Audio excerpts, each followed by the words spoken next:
कि जो आरएसएस इस देश का सबसे बड़ा अपने आप को संघ कहता है, उसने एक दिन भी जो है ना बहुजन के खिलाफ अत्याचार होते हैं एक दिन भी आवाज़ नहीं उठाई। ये शर्म की बात है। वो कहते हैं कि हम हिंदू हैं और ये भी हिंदू हैं, लेकिन सबसे ज़्यादा अगर कोई अत्याचार करता है तो वो हिंदू ही मनुवादी सोच के कारण हुआ है, जातिवादी सोच के कारण हुआ है। इस देश के अंदर जब तक जातिवाद रहेगा इस तरह की हत्याएं होती रहेंगी और इन जातिवाद को ख़त्म करने के लिए सरकार की सबसे बड़ी जिम्मेदारी है। हत्या क्यों कर दी? हत्या इसलिए कर दी गई क्योंकि वह अच्छे कपड़े पहनता था, मूछें रखता था, अपनी पर्सनैलिटी बहुत अच्छी रखता था। इससे कुछ जातिवादी सोच के लोगों को जलन थी और उन जातिवादी लोगों ने उनकी हत्या की। वहाँ के लोग कह रहे हैं कि इसको जानबूझकर जातिवादी मामला बनाया जा रहा है, मामला कुछ और।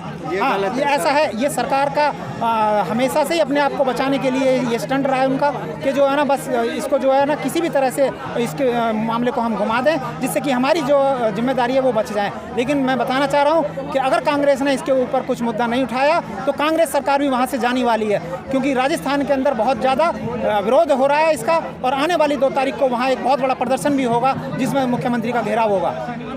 क्या लगता है कि जो मेघवाल की हत्या हुई है ये जातवादी प्रथा के कारण हुई है या कोई और षड्यंत्र रहा है? ये जातिवादी मनुवादी सोच के कारण हुआ है, जातिवादी सोच के कारण हुआ है। इस देश के अंदर जब तक जातिवाद रहेगा इस तरह की हत्याएं होती रहेंगी और इन जातिवाद को ख़त्म करने के लिए सरकार की सबसे बड़ी जिम्मेदारी है। लेकिन सरकार जितने मामले 100% मामले में केवल 16% लोगों को सज़ा हो पाती है, बाकी के जो 80% लोग हैं वो बच जाते हैं। इस वजह से उनका मनोबल बढ़ रहा है। क्या लगता है कि संविधान को वहाँ पे लोग मानते नहीं हैं? संविधान को ये लोग ख़त्म ही करना चाहते हैं, लेकिन इन्हें ये नहीं पता कि अगर संविधान ख़त्म हो गया तो हम भी ख़त्म हो जाएंगे।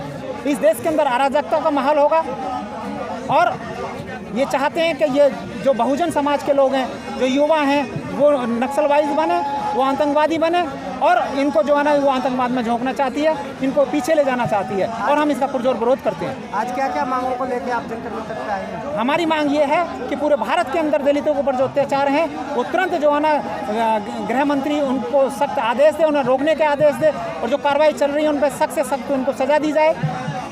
आज जो आप यहाँ पे इतने लोग आए हैं वो किसी संस्था के सदस्य हैं या उनके गांव वाले हैं या रिश्तेदार हैं? कौन कौन लोग यहाँ पे आए हैं? हम उनके ना तो गांव के हैं ना हम उनके रिश्तेदार हैं। हम महाकनिष्ठ बुद्ध विहार कल्याण समिति जो हम यहाँ दिल्ली में चलाते हैं उसमें जो है मतलब हमें लगा कि जो है ना कोई भी इस देश के अंदर बहुजन समाज का SC ST OBC माइनॉरिटी का किसी के साथ भी अगर अत्याचार होता है तो हम उसके साथ तन मन धन से खड़े हुए, उसको न्याय दिलाने के लिए खड़े हुए हैं।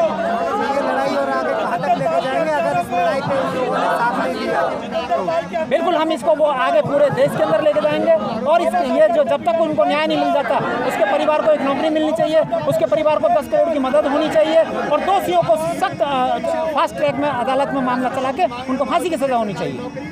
क्या लगता है ये जो मानसिकता है जिसे आप मनवादी मानसिकता कहते हैं ये इस देश में बदल पाएगी या ऐसे ही चलता रहेगा? अगर सरकार की मंशा हो तो एक दिन में बदल सकती है। हमारा संघर्ष जारी रहेगा। कमाल की बात यह है कि जो आरएसएस इस देश का सबसे बड़ा अपने आप को संघ कहता है, उसने एक दिन भी जो है ना बहुजन के जो खिलाफ अत्याचार होते हैं एक दिन भी आवाज़ नहीं उठाई। ये शर्म की बात है। वो कहते हैं कि हम हिंदू हैं और ये भी हिंदू हैं, लेकिन सबसे ज़्यादा अगर कोई अत्याचार करता है तो वो हिंदू ही कर रहे हैं जो अपने आप को ऊंची जाति का कहते हैं। क्या लगता है ये हिंदू नहीं थे जिसकी हत्या कर दी गई? बिल्कुल हिंदू थे, लेकिन उन्हें नहीं लगता। उन्हें वो शूद्र लगते हैं, उन्हें वो जाटव लगते हैं, चमार लगते हैं, भंगी लगते हैं, उनको वो हिंदू नहीं लगते।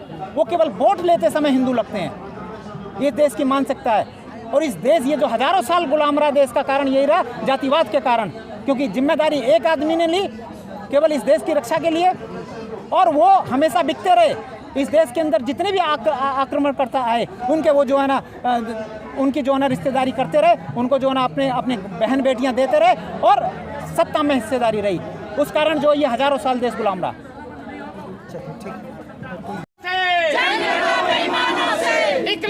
मकानों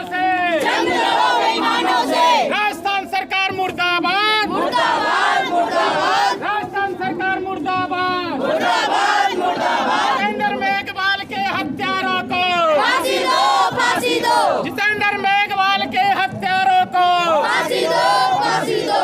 जय जय जय जय जय भीम, जय भीम, जय भीम। जय जय जय जय जय भीम, जय भीम, जय भीम। तथागत बुद्ध की करुणा हो, करुणा हो,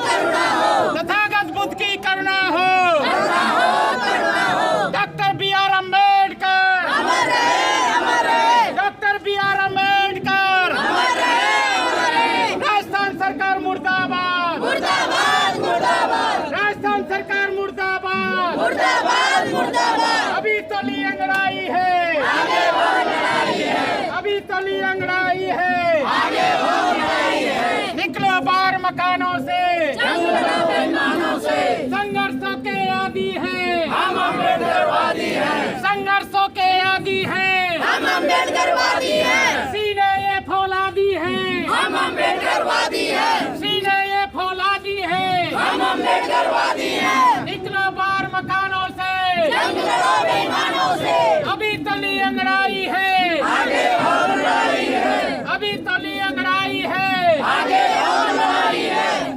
बस बहुत बहुत धन्यवाद साहब।